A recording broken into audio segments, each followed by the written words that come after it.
Welcome to She Speaks Bravo. I'm Emily. Thank you for allowing me. Well, you didn't really have a choice, but I took a few days off, a few mental health days. So I was a little late on getting out my recaps of Beverly Hills and of Southern Charm, but I am back today with Beverly Hills, and Pia is joining me from her vacation in Tulum. So it's a bit scattered, and she's had to move around from venue to venue. The audio is a little choppy, but you know what? We made it happen. Okay. But before we get into that, if you are not subscribed, please consider subscribing. I'm currently covering Atlanta, Southern Charm, and Beverly Hills. And if you're already subscribed, thank you. Love ya. Mean it. And let's get into the recap after the intro. My name is Emily, and I have been watching Bravo TV as a form of self-care for over a decade. Needless to say, I'm a complete mess. Subscribe and follow along for painfully insightful recaps about Bravo, true crime, and other great TV. Hit that bell. I am back with my queen, Pia. She's coming to us from a tropical location, even though you couldn't tell based on. She tried. I tried to do this pod from outside. I'm in Tulum, Mexico. Okay. It's 1,000,000 degrees outside. The laptop was getting hot. I was getting hot. I said, Emily, I can't do it. So I'm not even in my room. I'm not even in my room. I'm in someone else's room. Because Pia is doing me a huge solid and recording, from her vacay, we're going to get right into the episode. We're going to get right into episode 14. I didn't even write down the title of this episode. Oh, well, I don't know. We start out with Dorit and PK getting their teeth. Now, listen. The teeth epidemic in Beverly Hills. The teeth epidemic in Beverly Hills has been driving me crazy. So I always notice when people get new teeth because they talk different. True. So, like, for example, Madison on Southern Charm. I know that she during this current season, I think she's rehearsing. She's rehearsing. She's doing her confessionals, I believe, with temporaries in, because they give you like temporaries until they're like done with your veneers. So yeah, she's talking a real weird with her teeth in. But LVP, when she got her new teeth, do you remember that? I do, but she needed those. But she needed them. Did she? I think she did. I remember, didn't Camille say something about her teeth? Was Camille just being No, I feel like that was real. Like, I feel like that was like, it was such a random thing to say that it's real, and they've all been talking about it. And that's why they all looked down. They were like, oh my God, it wasn't ever supposed to be said out loud. That's not something we would ever say out loud, Camille. They're like, no. That was like the most private thing we're ever. But that's like too low for us. Oh, also, remember, yeah, LVP. Never mind. Dorit got hers done when the season that they were doing it in quarantine, when they did the remote confessionals. I couldn't stop staring at them. She had like a black, like off the shoulder outfit on in one of her confessionals, and it was all I could stare at was her teeth. Yeah, it is really when someone gets, because they haven't settled yet, you know. Yes. I support the getting the new teeth if you need them. But I love it for you. When you need them, it's like night and day. But when they showed PK needed those. PK needed Dorit those. did not. No, Dorit did not. When they showed her before and after, I was like, it was barely a better. Yeah, I was like, I don't know why you got. Sometimes these people, they have an addiction to getting stuff done, even if they don't need it, which is why, like, at first when people get work, you're like, that's some good work. And then they keep going because they get addicted to the idea of getting things done. Fillers. That's the problem. That's the fillers. I'm like, you didn't need it. You look perfect. Like, I'm not against plastic surgery. It's like, it's like kind of like a gambling thing. Like just know when to walk away. Yes. That's why with the fillers thing, like people get that perfect work done. Like Sheena, season 4, season 5 had just Lala too. They had just the perfect amount of work done. And then they went too far. And especially the younger you get it, the worse it starts to look because you don't need it when you're young because your skin is so like elasticy. Like it doesn't need all of that. So you're just kind of like fucking with it for no reason. Yeah. Sutton at her store. By the way, I saw Sutton's, well, as if it's like a big deal. Sutton's store is always there. It's not like it goes anywhere. I'm going to a new salon for my hair, and it is right down the street from Sutton's store. So I'm hoping to get a little peek at Sutton and maybe bump a little meet cute with Sutton. Cause I'm pretty sure if Sutton and I met, I could be friends with Sutton and we could, by the way, I would love that for you. By the way, do you know what Sutton fans are called? What is it? Okay, you're gonna love it. Are you ready? Okay, you're gonna love it. I feel like it's her last name. Is it her last name? Like it's a play on her last name. Yes. Okay, I think that's what I felt. Okay, go ahead. Sluttons.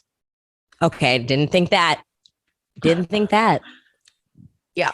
And I feel like, but I kind of love it. I feel like we're bordering on becoming sluttons. I fully think I'm a slutton because I caught myself arguing with my manager the other day because about Sutton. Yes, because he likes Beverly Hills and he just found out that I like Beverly Hills. So because he was talking to Frances and she's like, I don't watch it. Pia does. Go talk to her. And he was like, I hear you like Beverly Hills. And I was like, I do. What you want to know? And he was like, he pretty much is the opposite of all of our opinions. Well, then he's wrong. I know. I was like, you're so wrong. Listen to the pod. Wait, so like what he likes Rinna? Yes, he loves Rinna. That's his favorite. Oh, so he's toxic. I mean, there's no other way around it. I used to be a Rinna fan too. I think he's just catching up. You know what I mean? I'm gonna help him out. It's okay because I was fooled by her many years ago. So is he just now? Is he watching like old seasons? No, I just think that he's just not. I think he's watching it alone and with no other perspective. You know what I mean? He's just trapped in that. He needs to listen to the pod. Yeah. Because I feel like first of all, it was like the last day I started talking to him about this, my last shift before I came on this trip. So I really didn't even have time to like really school him. And I felt crazy. He texted me the next day. He's like, are you in Tulum? You Sutton fan? And I was like, I am. And I'm team anybody but the Fox Force 5. To be honest. So, no Diana, whatever her name is. Does he like Diana? I don't think so, but he mostly likes, he loves Rinna and he likes Dorit. He's like, okay, I'll let you have Dorit. Yeah. I was like, I'm fine. I like Dorit too on a good day. On a good day. On a good day. I like that Dorit. Was a good Dorit. But the rest of them can go to hell. And that's how I feel. You've got some like black thing on the left side of your frame or the right side of your frame. Is there something in front of it? Or is it her? Jen has one of those damn protective things. Oh, sorry. I can't take it off. She has one of those sliding. I thought she has she would. She would, wouldn't she? She would. Come on. She totally would. She totally would. She's single-handedly sabotaging me on this trip. She booked the excursion on the day we were supposed to freaking film. She was still on her computer when I needed it. I was like, get it to me. Are you in her room right now too? No, I'm in Robert's room. Big Robert. I didn't tell him I was Big using Robert? this room, so yeah. I didn't tell him I was using this room, so he might walk in and be like, "What are you doing?" Yeah. Oh my God, I have a mosquito bite on my hand. Mosquito bites everywhere. Do you need some bug spray? I have bug spray, but yesterday's excursion we couldn't wear it because we were like going into an ancient cave, Ooh. and it would ruin the ecosystem. Well, it would. We got and we got fucking eaten yesterday. That's the day we got eaten. That sucks. Fucking ecosystem. I know, but it was beautiful. It's one of the largest. I'm caves in the sure. world, I'm sure it was awesome. A cenote. It's freaking awesome. Yes, the cenote. Oh, look at you. A cenote. Well, I've wanted to go to Tulum for many years. Many. Let's go. I would come a million times over. I've loved. This is my second time in Tulum. I love it, and this is my second time going to a cenote. And it's different every time because there's many cenotes because it's like literally 900-mile long cave, so you can't possibly see every part of it, and there's parts you will never see because you would have to dive to go to those parts. Yeah, well, I have a fun meeting today for the pod. Ooh, to give a little tease. So if that goes well, maybe I'll plan us a fun little Tulum trip. Oh, please! I'm here and I'm still dying to come back. Okay. Okay, so Sutton is at her store, and she's like, I don't know how to actually close the store.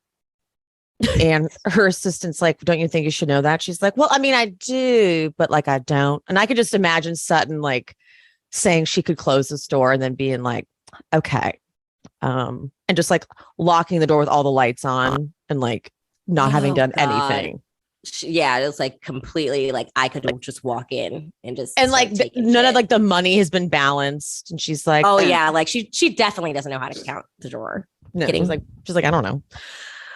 Okay, so Crystal comes in and Sutton's like, do you want to work here? I need to hire someone. I pay commission.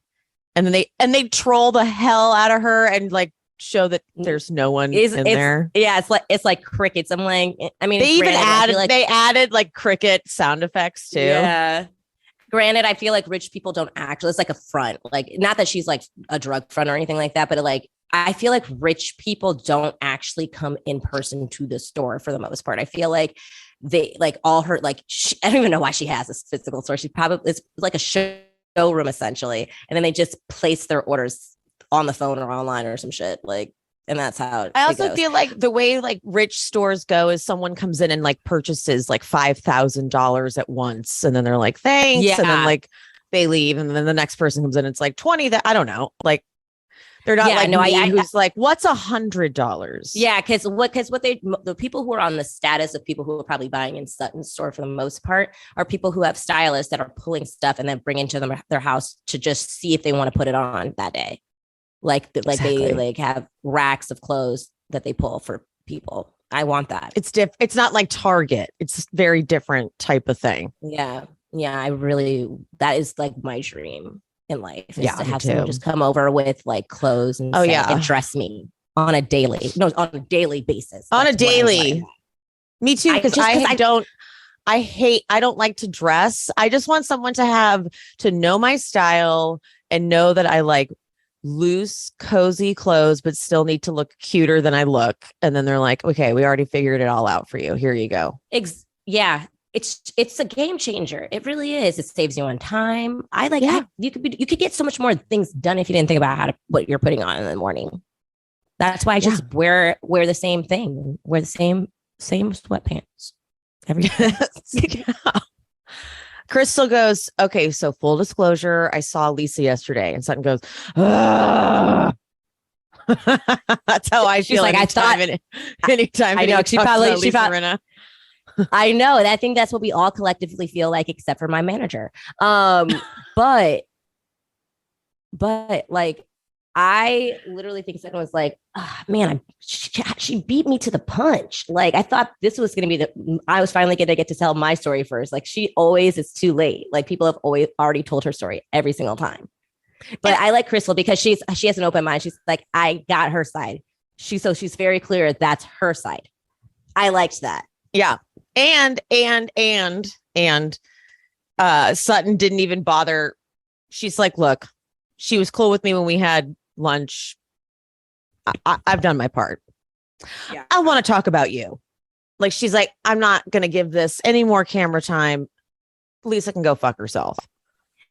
And I think that's why Sutton has like got us and we're sluttons for her now, is because she's I think she's really learning from Garcelle in how to handle these confrontations where it's like, really don't give it life. Stay factual. It's like, listen, she likes me one day, she doesn't like me another day. I can only apologize so many times. It's now on her. Boom. And that's facts.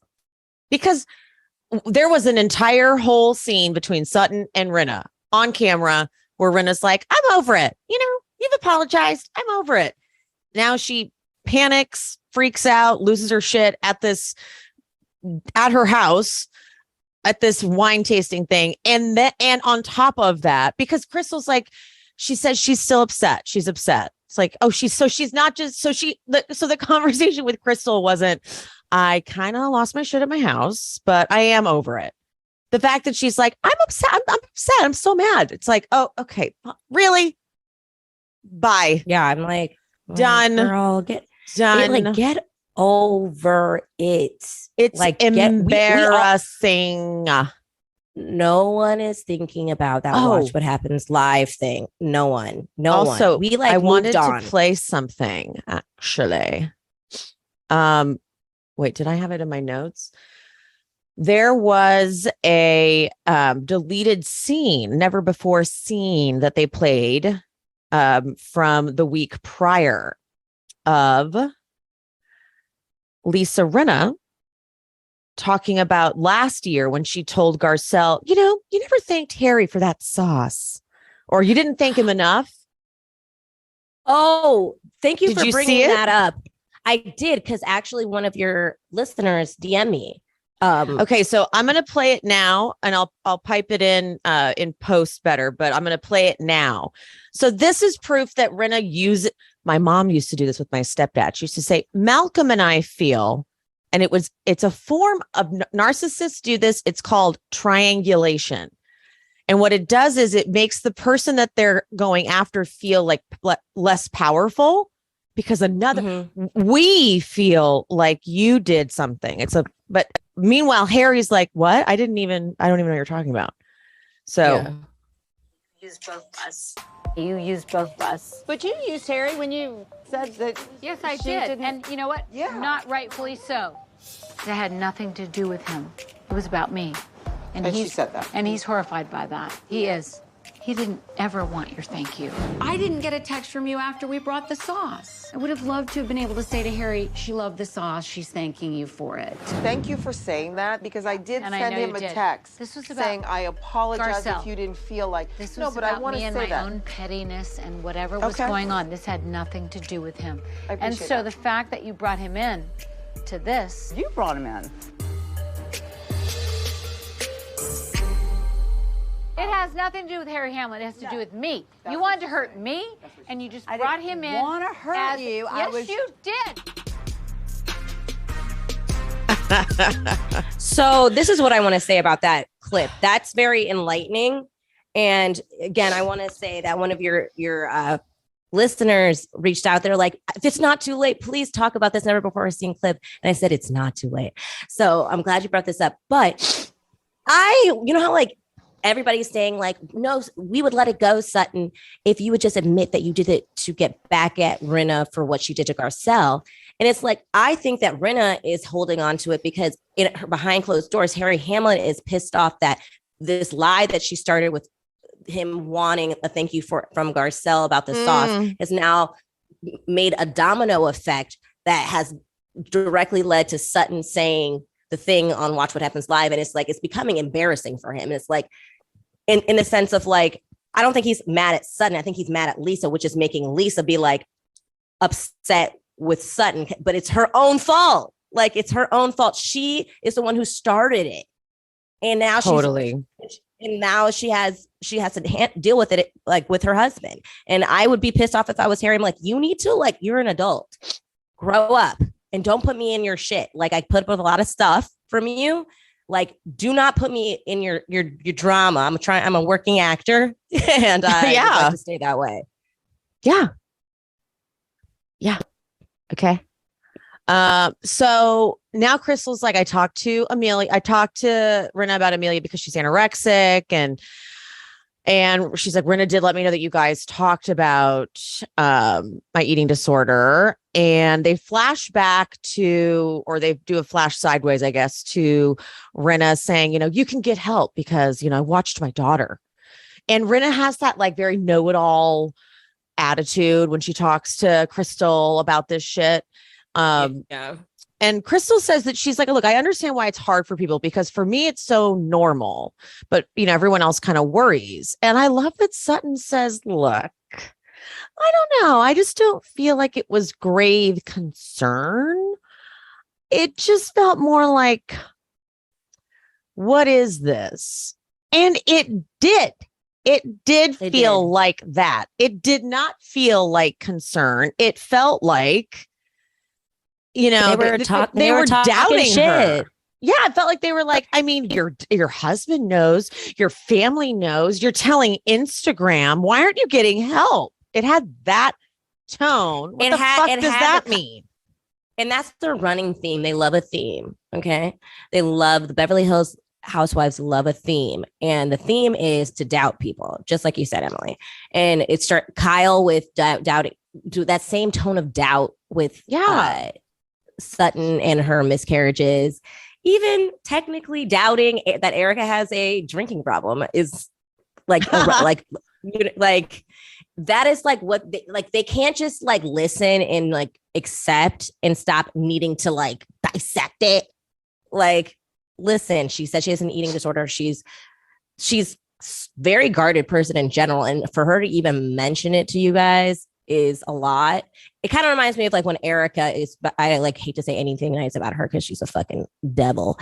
But like when Erika a few seasons back, they were on that trip and this is when Teddy was on and she was like, I'm finally feeling like I'm opening up and like being able to like really be friends with you ladies. And like, that's really hard for me because I don't really have a lot of like women friends. And then freaking it's always Kyle and Teddy literally say, I just think that you're not opening up to us. I'm like, she just did.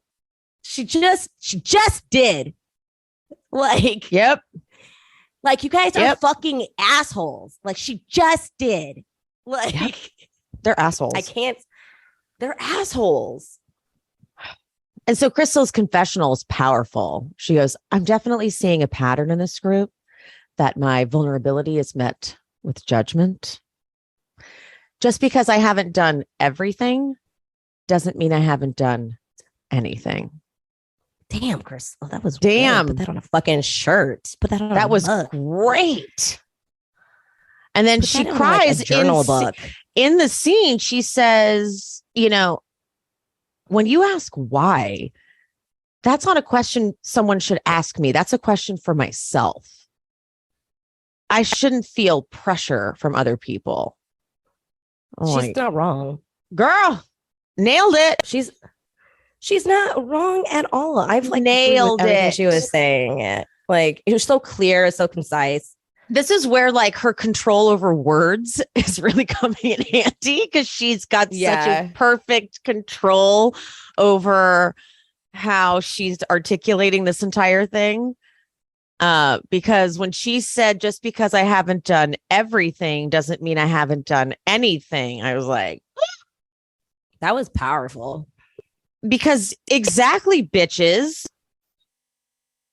Fuck you. We'll get to that later because the preview for next week, she talks about it, and I'll go into a little bit of the preview for next week because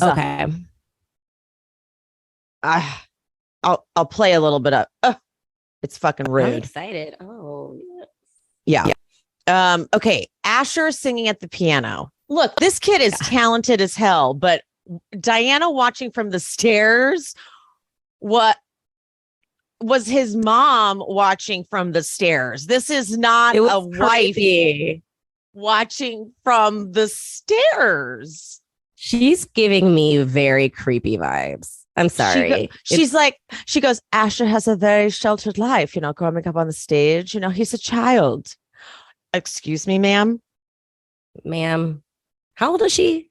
I don't care. She's 90. It's so much. She's like death becomes her. She could be like 95 years old and she's drinking the blood of young virgins and she's drinking. I mean, to me, she doesn't even look good at all. Like, no, she looks, first, what is this tracksuit? Remember when she said she would wear Kyle's kimono things like around her own house? I'm like, well, bitch, you should be wearing, because what the fuck are you wearing around your own house? I know, because like at first when I first saw her, I was like, like my eyes, I couldn't process. I was like, I think you look good. I think you look good. Yes. I don't know. I think I'm supposed to think that you look good. So I do. And then as the season, I started really dissecting her. Like my eyes settled or something. I was like, I don't think your face looks good. Something about it scares me. Like, scares me. Like, I was like, I don't know about it. And I'm not being like, this is not like talking about her looks in that way. Like, these are looks that she created with a surgeon. So then I am allowed to critique it. Yeah. Yeah. This is not man-made. I mean, this is not God-made. This is man-made. Oh, yeah. God-made. This is man-made. Like, I made it out. Do it right. They botched something about it. Some is. Oh, also on someone else's Bravo account, I think it was Bravo Betches. They said that Asher looks like a contestant that got cut right before the finals of American Idol circa 2004. Yeah, like so close. And I was like, that is exactly what I felt. I didn't know I felt. That's what I felt, but that is what I felt. People are digging up all kinds of. They're digging up all kinds of archival footage of this guy. He was in like a boy band. Oh no. Uh-oh. We're back. This may happen a few times, guys, because we're very remote. Pia is jet setting this week. So yes, I'm practically and J-Lo. I don't know. Yes. People are pulling up all kinds of archival footage of him, like he was in a boy band. Oh my God. But like his boy band look was hot. Like it was like giving me it? Yeah, because anytime like you get like an early aughts boy band spiky hair look, I'm into it. Wasn't he on Broadway too? Yeah. Good for him. She goes, he needs my strength. I'm uncomfortable. I'm like, blink 3 times if you need our assistance, Asher. First of all, I need to know how old Asher is and when they met, because I'm starting to get grooming vibes. I'm really concerned. Suddenly I'm like, wait a minute. Does he need help? Yeah, I don't know. I don't know if I love this. I'm getting a little worried. It feels like it, and it's not that you can't date younger, and I'm not trying to like do any ageism here. It's the way in which their dynamic is what's off-putting. Like, I forget, because I don't really watch Dubai that much, so I haven't learned their names. But it, like, the couple on Dubai, there's a big age difference, and that doesn't creep me out. No, this creeps me out. It's the dynamic is different, and it's all about dynamics. He's a child. Yeah, that's what I'm saying. Like the way she speaks about him is like, I just wouldn't want to talk about my partner in an adolescent way, especially if there is an age difference, because it just feels like you have like you son, like, what's it called, fetish? Like I don't know. Very Oedipal. I don't know. Yeah, not right. Okay, so doesn't not feel right. Not right at all. Okay, so Erika goes to Kyle's, and they're doing this like the stretching thing. And when Kyle goes first, Erika goes first, but when Kyle goes, she goes to hand Erika her phone, and Erika makes this hilarious joke about being like, give me your password so I can go shopping and send things to my house. Erika keeps making jokes like this. This is like the 50th time Erika has made a joke like this. And you could tell Kyle's like, yeah. Like, this isn't funny. Let's not. I actually do know that you're guilty, and I are capable of doing that. So no, you will not have the password. Yeah, she's like, sorry, I'm in your room, and I didn't tell you. Okay, Pia has now changed locations. That is in a hallway. So excuse the echo, but she's doing what she can, you guys. Say something, Via. Hello. Oh my shit. God. It echoes. Shit. All right. Okay. We're doing what we can, guys. Okay. Okay. I'm just gonna have a really like low voice to like try to like not make it echo so much. Oh. Jesus Christ. Okay, so I didn't know Kyle has hypermobility syndrome. Did she make that up? How have we never heard about this in all the years? I feel like she's done this with so many seasons that it is becoming like a running joke where it's kind of cringy. So now she has like come up with a syndrome that probably does exist, self-diagnosed. It does. We do know it exists, but like we've never heard her say this before. I know. I feel like this is self-diagnosed and she's saying it so that way she can continue to do this because she has something that's inside of her that needs to do this. And she doesn't need us making fun of her. And if it's a syndrome, we'll stop making fun of her. And that's my running theory. It's self-diagnosed, guys. Because legit, what the Kyle, you would have been talking about this the whole time. You would have been discussing your struggles with hypermobility syndrome the entire time. This would have been like you would have been doing charity work for hypermobility syndrome this entire time. Called stretchy, but not. I'm trying to think of a clever thing that's like homeless but not toothless. Oh God. I'll work on it. We'll work on it. We will workshop the name, unlike what homeless not toothless did. Erika and Kyle, they're done with it. So they go have tea. And I swear to God. So here's what I thought was going to happen. When Kyle brings up the party at Diana's, for a split second, when she brings up the party at Diana's, she goes, can we talk about that for a second? I thought that she was going to be like, how are you doing? Or something like that. No. She goes, Garcelle was like, wow, Erika's drinking. And I just could not believe that was the first fucking thing she said. Oh, I can, because I know. I think she felt not embarrassed, but she felt what's the word I'm looking for? Like pushed down or pushed aside because everybody was in agreement but her. So she was in the minority of that conversation and it wasn't sitting right with her. So she needed to take her control back. And that was her way of doing it. It's true. It's so true. Is that a cat?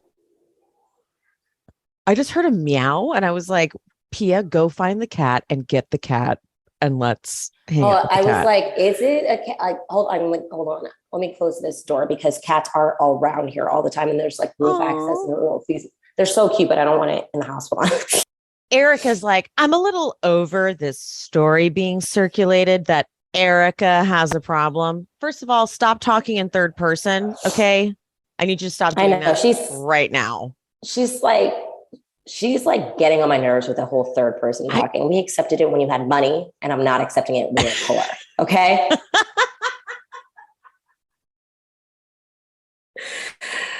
Okay.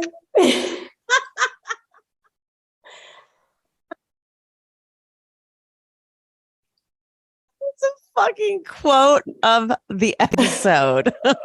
You are my peer, Erika. You will speak to me in like first person. Okay. I make more money than you. Because it's also not a story. Okay. You were blackout wasted at that party, like singing over Asher and embarrassing everyone, making everyone uncomfortable. So it's not a story. It's just facts. Like, bitch, what the fuck is happening to you?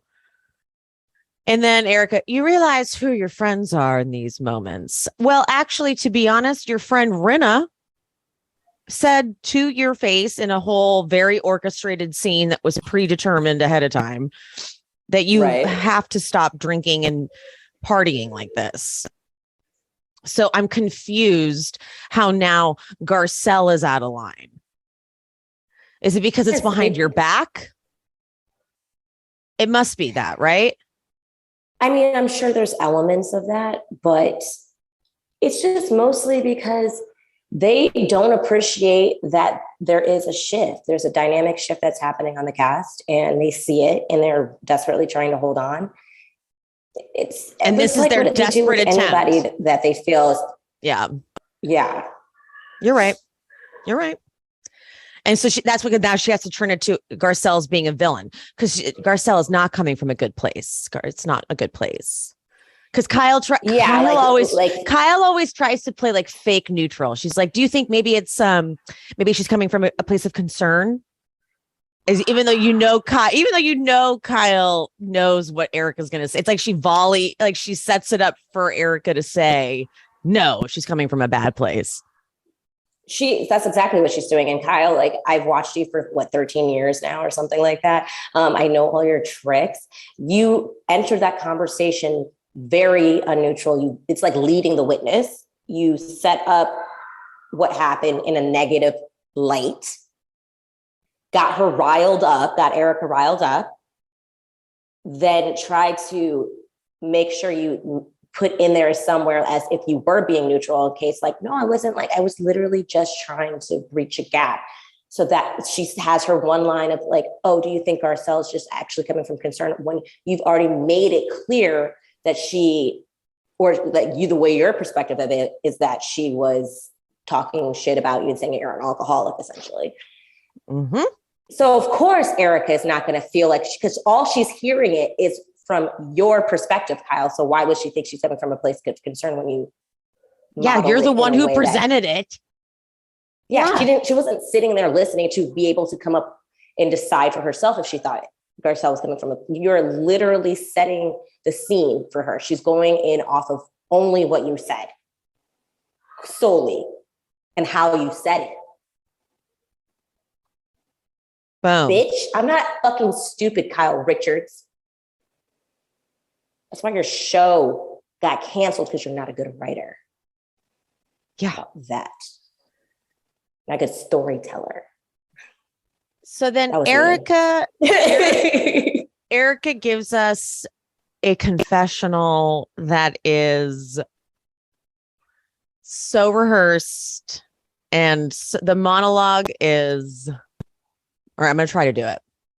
Okay, do it. Oh, I'm going to try to do it. I don't want this. I don't want to be on medication. I don't want to be in this position. I don't want to be in this house.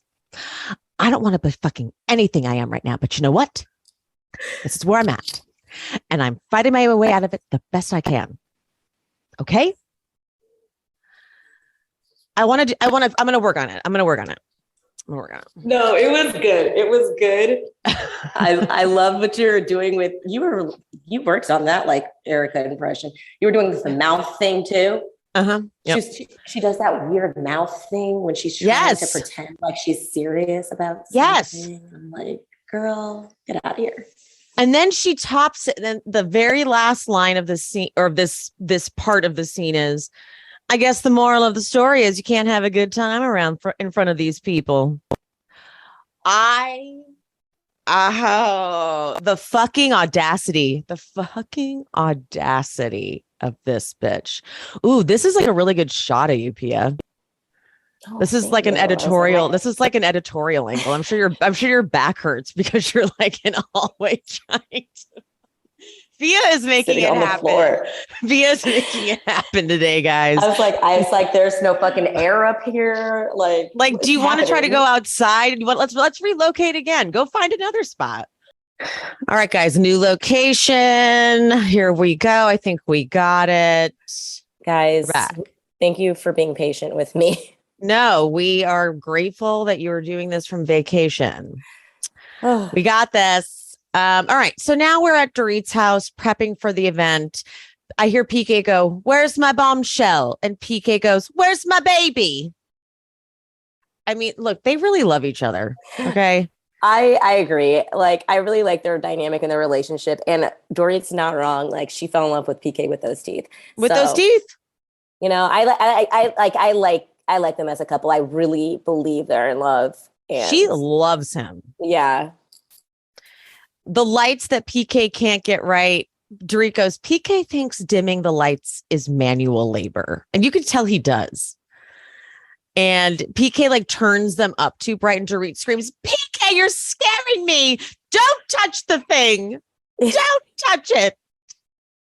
Don't touch the thing. Honestly, this is their best work throughout the whole season. Agreed. Seriously. Honestly. And I was like on her side with the whole situation. I was thinking how annoyed I would be too. Oh. I would be like, please. Like, and then she's right to be upset. Because it's like, it's not like you're doing it wrong.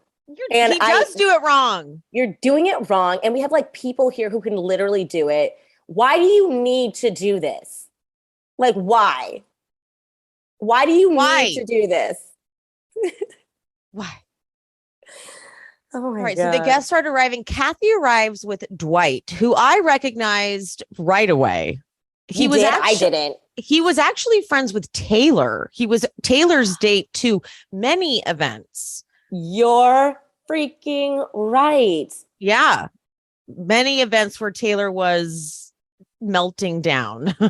Oh my gosh, you're so right about that. That actually is more of like, I remember the whole pool pushing thing, but like, I didn't remember who did it.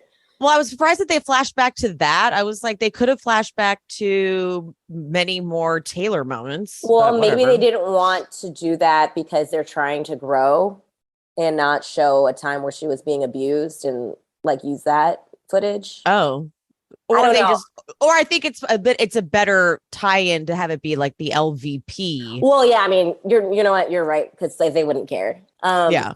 Why would I think Bravo. that? I can't even believe I. Yeah, you gave him so much credit. That was sweet. That was sweet of me and naive. Yeah, that was nice. I was wrong, guys. That was stupid. I'm so sorry. Yeah. I'm embarrassed by that. Why? Okay, so then everyone's doing black and gold. You know, Kathy is going to have a blazer because that's her look. Yeah. But Diana's gold outfit. Okay.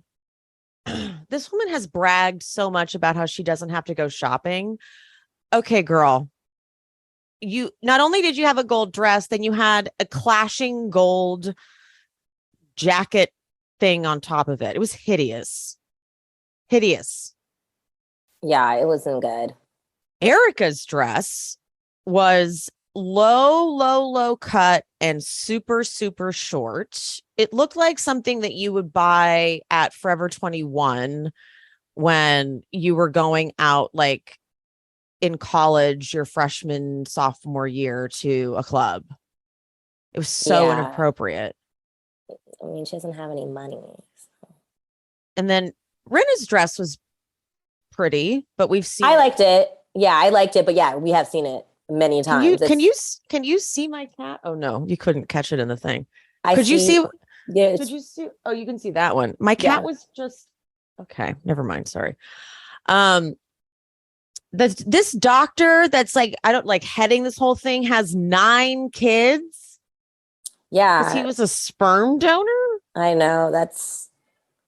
I think, is that something that we're going to have to ask people? Like when you're dating them, like, have you given sperm?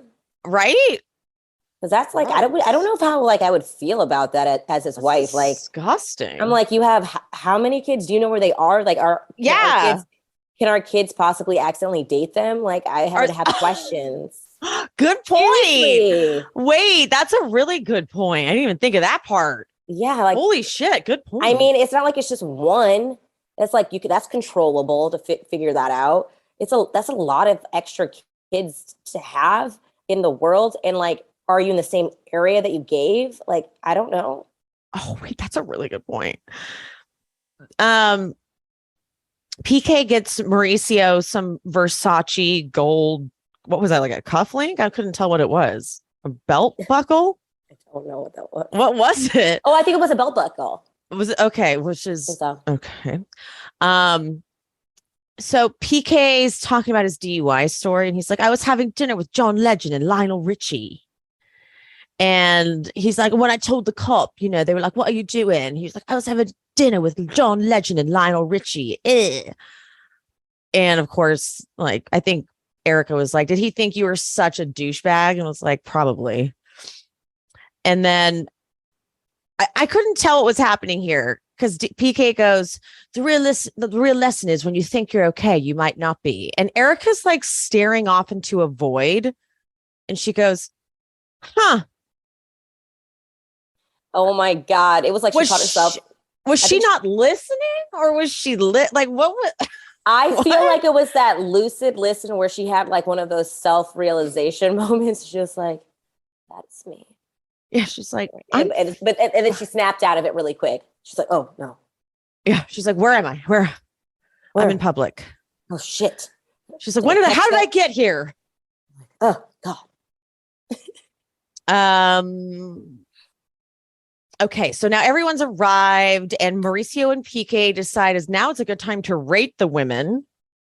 God, that was so cringe. High school of them, but also a little funny because Mauricio didn't understand the rules.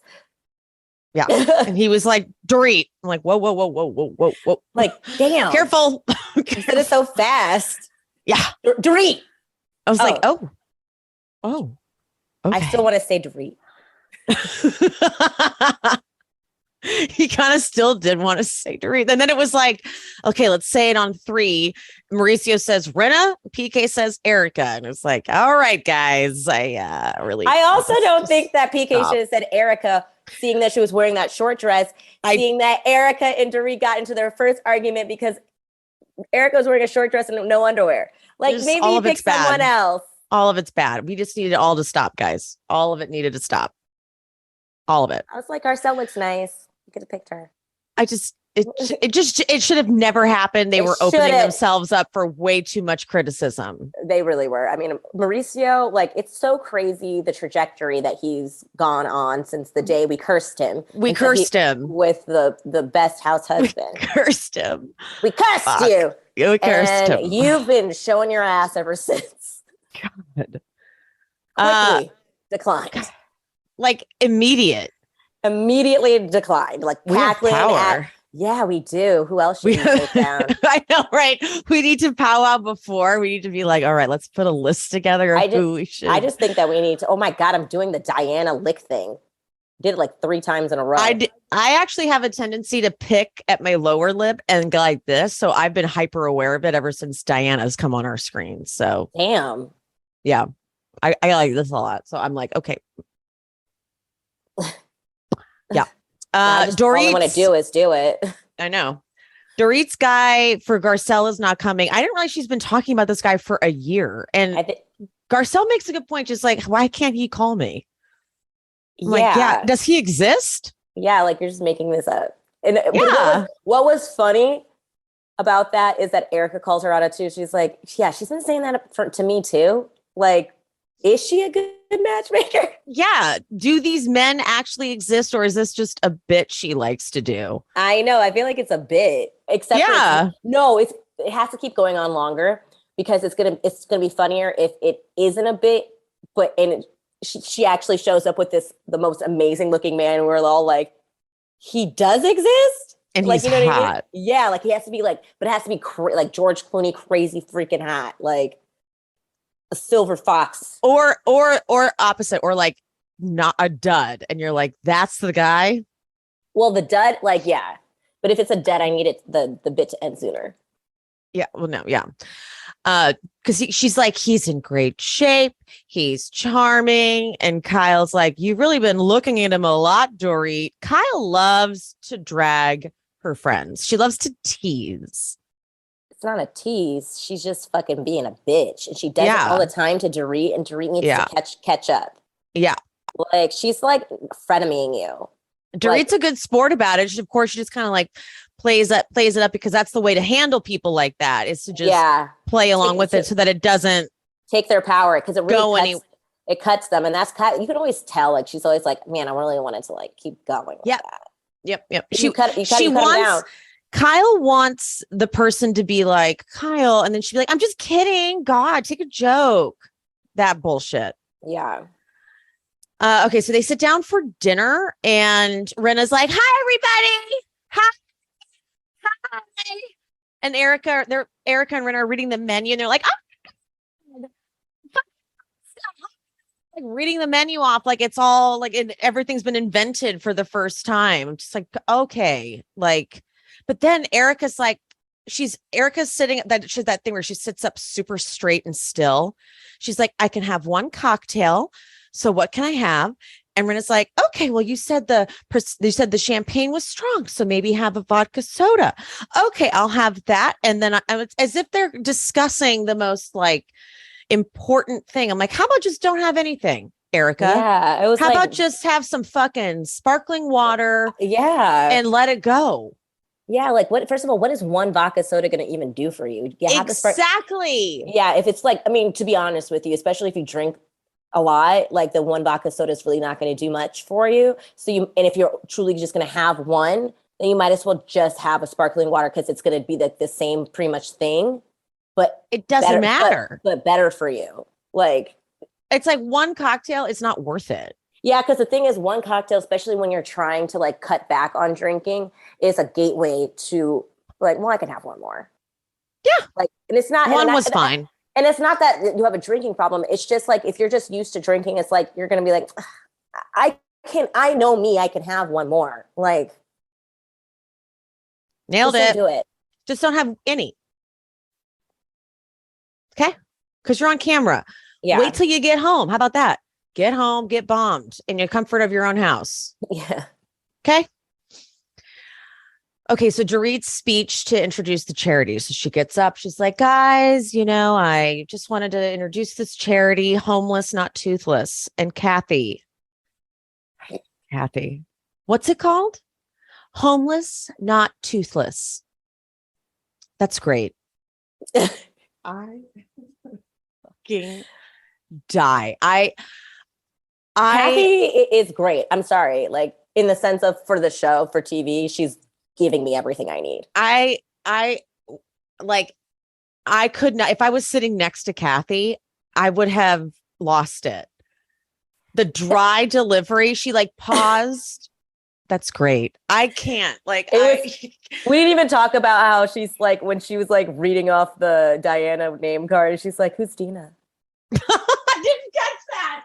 "Who's Dina?" And PK's like, "Oh no, that's Diana." And she's like, "I love the font." I died. I love the font. Oh, God. That's great. I cannot like this. I just, everything I need. So Dorit announces that Dr. Saleh, I think that's how you say it, is going to be offering to donate he's offered to donate an entire smile. Mm-hmm. And this leads to Diana to give us this over the top. So when I was younger, I had to get my wisdom teeth. I had to rely on a charity. Like suddenly this accent is bigger. The English is worse. Like her accent dips in and out, and her broken English gets worse and gets better depending on what she's talking about. And I to get my wisdom teeth, so it's very full circle. I'm like, what? Okay. And then she says, "Actually, I grew a second pair of wisdom teeth." No, you didn't. I'm like, did they? No, you didn't. Then they never took them or something. Like that's not what happened. Okay. I don't know. I mean, the thing is, I like the concept of the charity. But yeah, the name is like a little weird. I also have a question. But I wouldn't make fun of it because it's like if someone's trying to help, I'm like, yeah. I have a question though. But like, so if they're homeless and they get these teeth, do they just go back to being homeless though? Yes, but I think the thing is, I'm not sure if like, are they giving them? Well, is it like a smile, like in the sense of like, are they giving somebody like dental work? Because like teeth, and it is a big deal. It is a big deal. Jobs. It's not even just like the look of it. To me, like people don't realize that your like teeth health is directly correlated to your overall health. So if you have like rotting teeth in your mouth, it can make you sick. Like it could kill you, like literally. So I think people need to stop thinking about it as an aesthetic cosmetic thing. Yeah, cosmetic. Thank you, cosmetic thing. And like I'm more thinking of it as in a health way. Like, sure, maybe it's going to look nice, but it's more about getting those old teeth out of their mouth, in my opinion. So that's what I'm really thinking about, and like that like people need to go to the dentist, like for real. Like if you have dental insurance, fucking use that shit, because like you really don't want that problem. It really like can really affect your overall health. But I mean, it's just because I don't feel like they're explaining that though. Like I feel like they're just making it seem like we're gonna give you some veneers, like but no, it's like you're right. It's a deeper issue. But I just don't feel like that was like, and also the name properly. of it being homeless, not toothless implies that as well. Yeah. Like homeless, not toothless implies that it's just going to make your face look prettier. Right. And maybe their charity is thinking about it in a cosmetic way, but overall, I know that dental work or dental hygiene is directed towards health. So in any way that's still helpful to them. But like, yes, I feel like they're playing up the cosmetic part of it a lot. And like, they could have like it would have been actually a great way to check Kyle if you were like educated about like that. Be like, actually, do you know like the statistics of this? Like they needed to come with some facts, because then it would have made them feel bad about it's true. Like making fun of the charity. It's true. At the end of the day, it's like, I kind of think it's like, it's a charity. Like, why are you making fun of it? Because if it was Kyle's, I think you may have said that, like, if it's Kyle's charity, she would have had like a whole fucking issue with them making fun of it. Like what? Like, oh no, Kyle. Like they like when it was like when they were just doing theirs, like for the children's hospital. It was the children's hospital.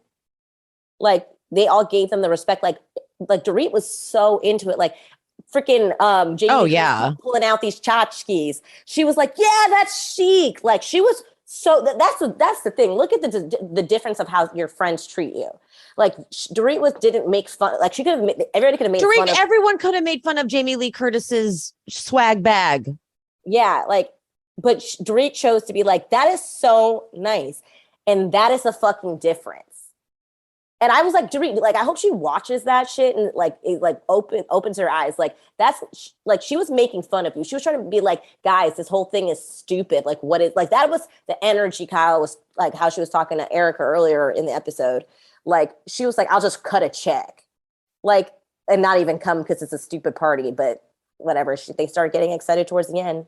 No, so now Kyle's like, okay, now's a good time to stir the pot. Literally.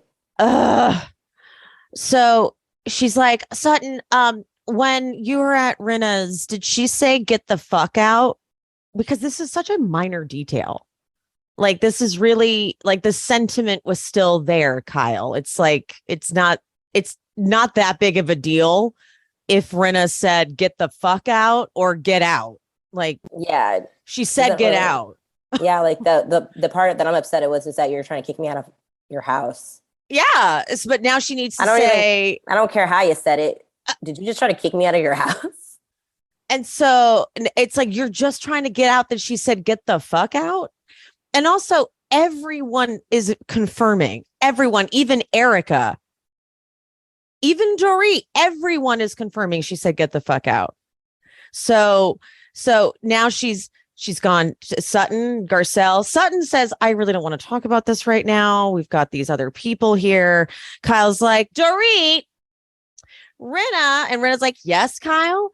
No, they're all saying you did say fuck. And Rinna, I didn't. No, I didn't. No, I didn't say fuck, which is so bizarre because Rinna's so sure of herself. And there goes Mauricio. So Mauricio, here's the first thing he says. Rinna, I wasn't even there. And I know you said fuck. Rinna goes, here's the thing. Our issue could be put to bed. And then Mauricio says, Rinna, I don't think your issue could ever be put to bed. And Erika, you listen real close, goes, Mauricio. And Rinna goes, Mauricio. They're like, Mauricio, you are acting up. Yeah. Like you need to be real careful. But even he's like, I'm sorry, I forgot, but like, it's so obvious that you're being such a mess. Like, he's like, is it not obvious? Like, are we not like, it's just, I can watch it. Like, sorry. And and like Kyle keeps hitting him, like, stop. Yeah. He's like, wrong team. Yeah. Like, and then now, Rinna, the fact that you didn't go up to apologize to my husband, and Sutton eats this scene up. Eats it up. She goes, because Sutton starts talking over her, but Rinna keeps trying to. She's like, by the way, and Sutton grabs her fork and goes, by the way. She goes, I sent Harry a very thoughtful text. And Rinna goes, no, you didn't. She goes, oh, I do believe I did. Then she reads the text. I love when Sutton takes out her readers in her confessional to read the text. And she reads the text, which goes with a little pink kitty cat kissy face emoji. And Rinna says, if you want to make this go away, and Sutton grabs her little place card. Oh my God, it was perfect. Best prop work we've seen this season. And she goes, Lisa Rinna's rule book. Do what she says and it goes away. And she just keeps using it. Rinna is talking. And Sutton's not even listening. She goes, it's very short. It's very small. Doesn't hear a word Rinna says. And Dorit's party planner comes out in a panic and is like, we have to start the show. We have to start the show. And Rinna now is losing it. And she's like, why is it your problem and not Garcelle's? And Kyle and Garcelle are now like, okay. And then Rinna goes, that's the answer I want. And when I get it, and then she kind of fucks up. She goes, I will let it the fuck go. I was actually really impressive because I could even formulate what she said. It's like, what? What? The fact that I think that she fucked up because when she went to say fuck, she was like, damn it, that was the word I was supposed to say. I didn't say. Yeah. And so she's like, oh shit, I just said fuck again. She's like, I did in this moment, she realized. Yeah. And then so Dorit, I love Dorit goes, guys, put a pin in this.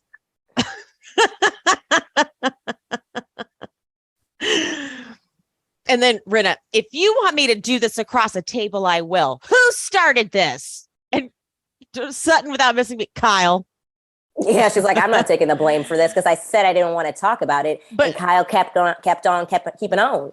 Sutton just knows. Sutton knew exactly because Sutton's got their number, honey. Yeah, she figured it out. It took her a while. It took her a minute, but she fucking figured it out. She's got it figured. She goes, Kyle. She's like, I knew Kyle was going to do this shit.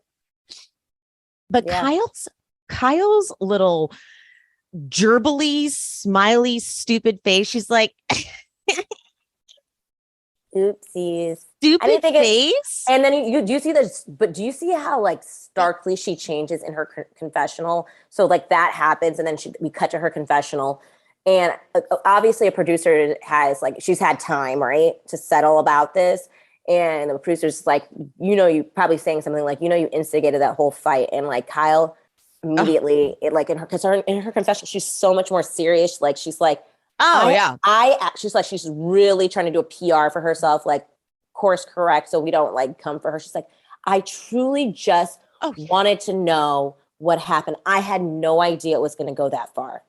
Like, are they okay? I mean, she always says, are they okay? Or are they just sweeping it under the rug? Like, I just didn't want, because this is an appropriate time to really have this conversation because she doesn't respect Dorit's party.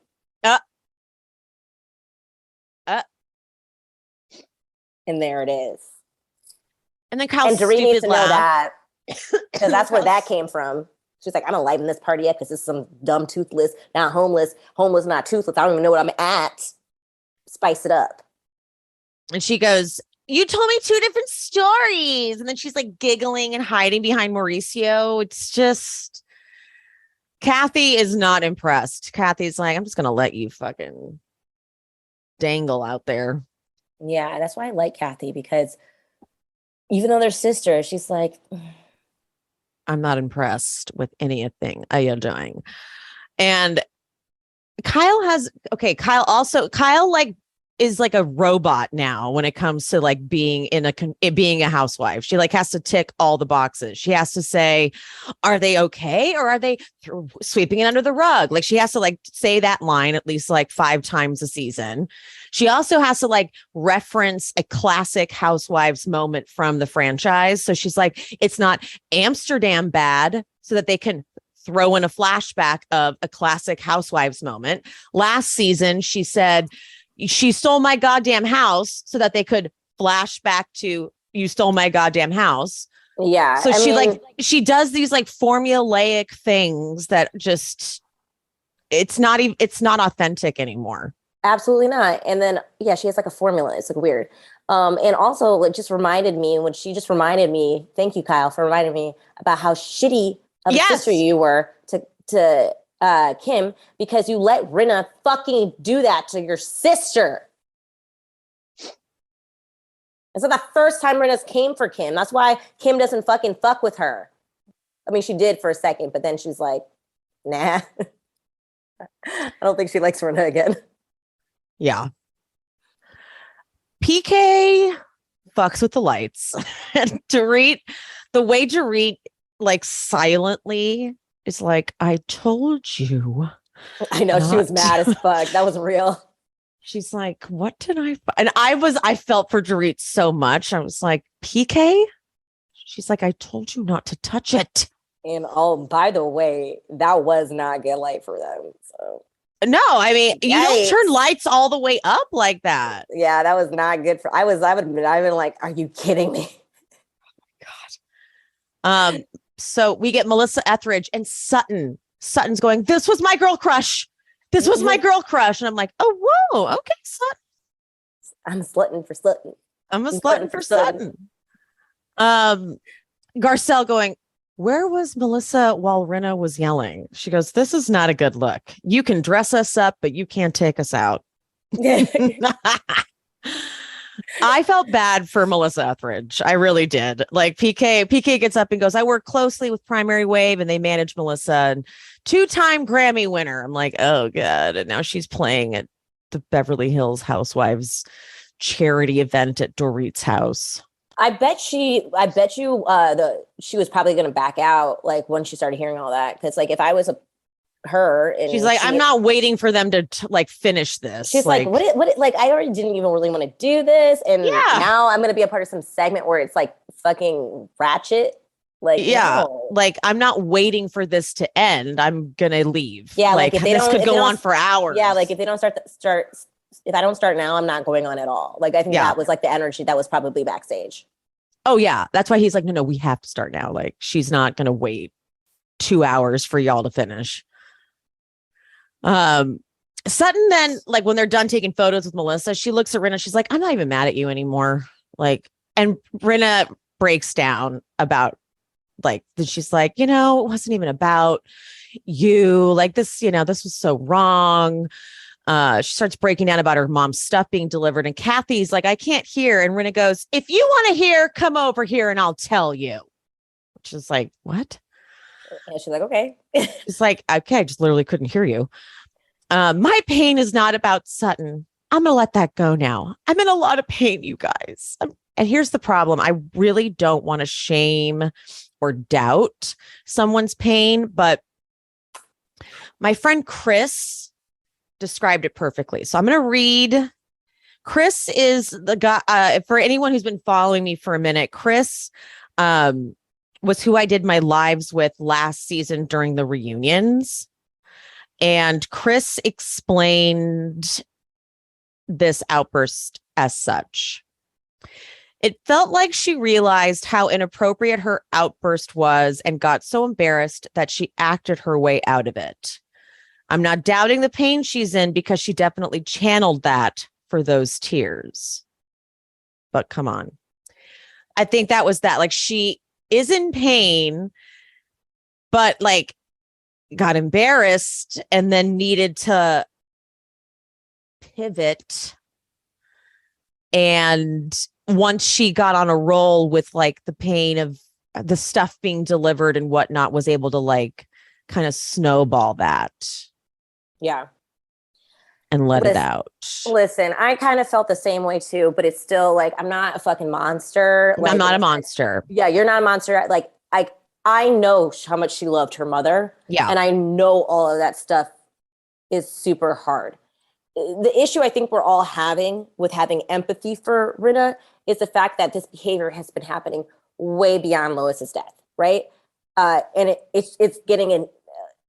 I don't even know if it's really intensifying after, to be honest. I just think she is being the same way. And now anytime she does have these moments, she's using it as if it's coming from the grief of losing her mom. And the fact of the matter is she's been acting like this way before Lois died.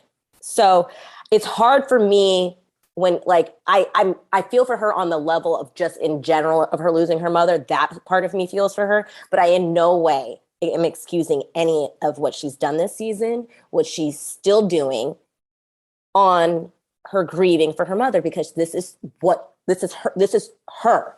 This is who she is.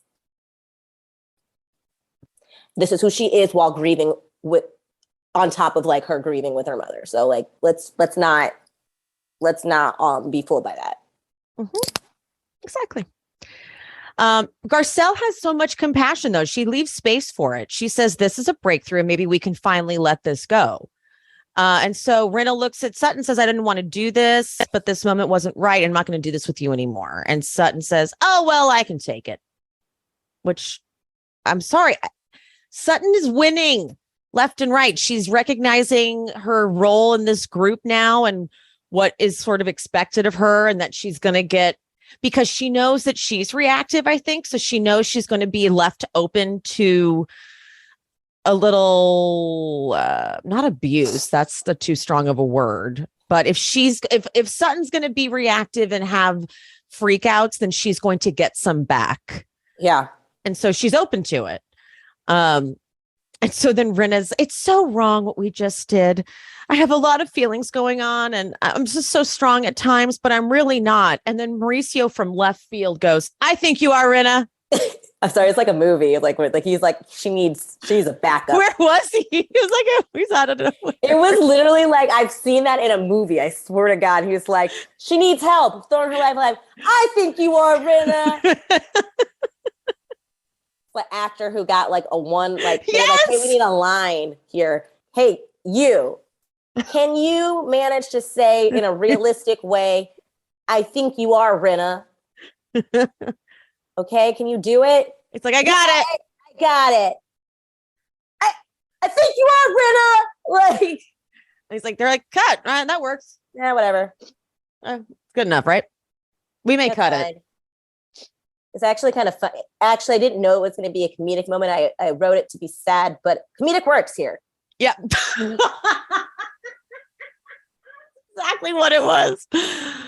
And then Rinna's lash starts coming off and Sutton. Anybody got lash glue?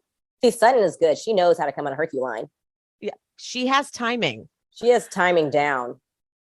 And then Sutton goes over and gives Crystal a big old hug and makes Crystal laugh. And then Sutton's last line of the episode, leave it to Melissa Etheridge. And you know what? That is the only reason Melissa allowed them to keep that in, because it's like she healed them with her voice. Her Grammy Award winning voice. So next time we get the amazing Erika, Garcelle, it finally is going to come to a head where Erika's going to think she does something here, where she's going to say, for some reason, Diana's going to say to Garcelle, do you have a drinking problem? And Garcelle's going to go, I don't have a drinking problem. And Erika's going to go, neither do I, but you tried to push it. I hate when she does her like sound effects, because she thinks she's doing something that's like a zinger. And it's like, you just, when you do that, it shows how it makes it worse. Insecure you are about what's going on. Yeah. And Garcelle, because Garcelle's so firm and secure in her stance on things, that she's like, I was worried about you. She's like, well, was that to make Erika look bad, or it was like, don't do third person. And Garcelle just right away, Erika, I don't have to make you look bad. You do that all on your own. Damn. Even Rinna, you saw her face in the back. She's like, damn, that was good. She was like, Rinna had to like give it to her. She was like, that was good. She's like, you walked right into that, Erika. You walked right. She's like, because that's a fucking Lisa Rinna line if I've ever heard. Like she would say something like that. And that's why I think Rinna was like, I had to give respect to that line. Like, ugh. Okay, so this is a clip from next week. This is at the same dinner party, and this is something Crystal is going to bring up. Okay. Okay.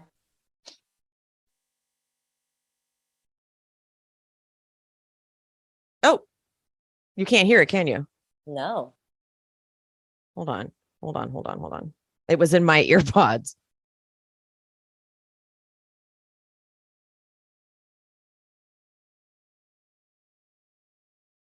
Rinna and Diana came over a couple of days ago, and I saw Sutton yesterday, and we were talking about the wine party, about my eating disorder. You guys maybe thought I never saw anyone. I've seen someone since I was 13. Do you think you're seeing the right people to help you with this, if that's the case? I spent hours today interviewing different people. I talked to Rinna yesterday, I've sent her, different, very specific people. Look, my hope for Crystal is that she finds a way to effectively deal with her eating disorder so that she can enjoy her life. Go get someone that can help you. Put this to bed. Be done with it. I'm on it. I'm on the journey. Good. Erika, you're an alcoholic and a slut. And I feel like I have room to say that after that disgusting comment she just made. Like, go get help.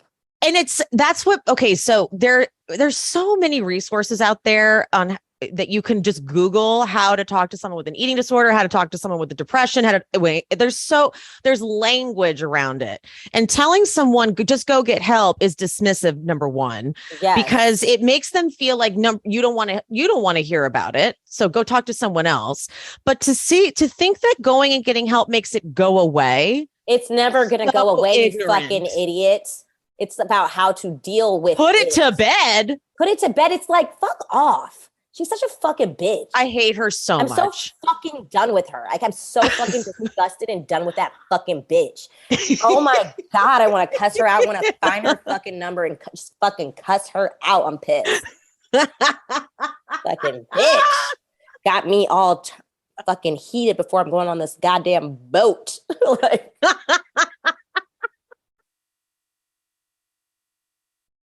okay, I'm back. That was so funny. Settled. That was so funny. I hadn't heard it, and that was my first time listening to it. That's how I felt yesterday. It took me aback. That was how I felt yesterday. I almost posted it, but I had to like take a minute. I was like, I'm just going to play it on the pod.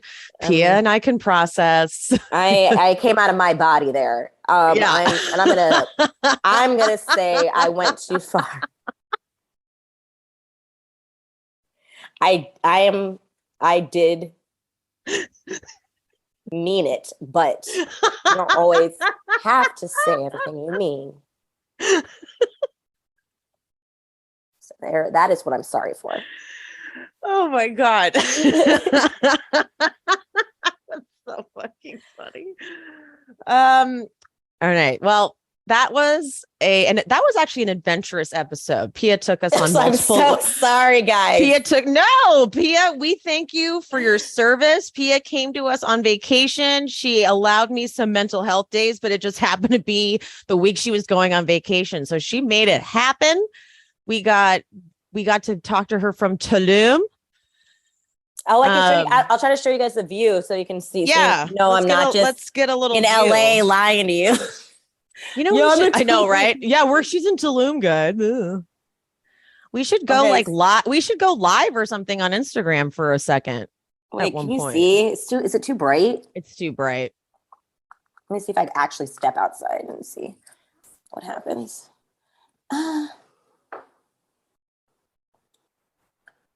Okay. Ooh. Oh my God. You see, guys? Trying to get my body out of it. There's a pool down there. Look at that. Gorgeous. I was going to try to do it out there, but the Wi-Fi doesn't go that far. And it's hot. Oh yeah, it's so hot. Pia was sweating when she just joined. Like she logged on and I was like, oh God, that doesn't look comfortable. Yeah. Not like comfortable. All right, guys, that wraps us up. Thank you so much again for your patience. Please like, subscribe, comment, rate, review, all the things, and follow Pia at PiaJV on TikTok and Instagram. And I will see. Oh, what? Oh, wait. I just really quick. I actually wanted to do a shout out for a friend who has an amazing film that he's working on. And his name is Eric Delgado, and it's an inclusive film. I'm actually just going to read his log line, and they're looking for a little bit more funding. They're so close. So if anybody wants to go to his Instagram, if you don't mind, Emily, link it for me in the show notes. And you can the link for his not like a GoFundMe page kind of thing is there, but the log line for his project is, hold on, he sent it to me. Give me 2 seconds. Logline: a white passing Latino struggles to find his identity between his American environment and Latin community. So it's called Gringo Latino. And if you are interested to learn more about it and would like to donate to the project, you can go to his Instagram where he has it linked. And he has like a fun video that he also goes in more depth with there.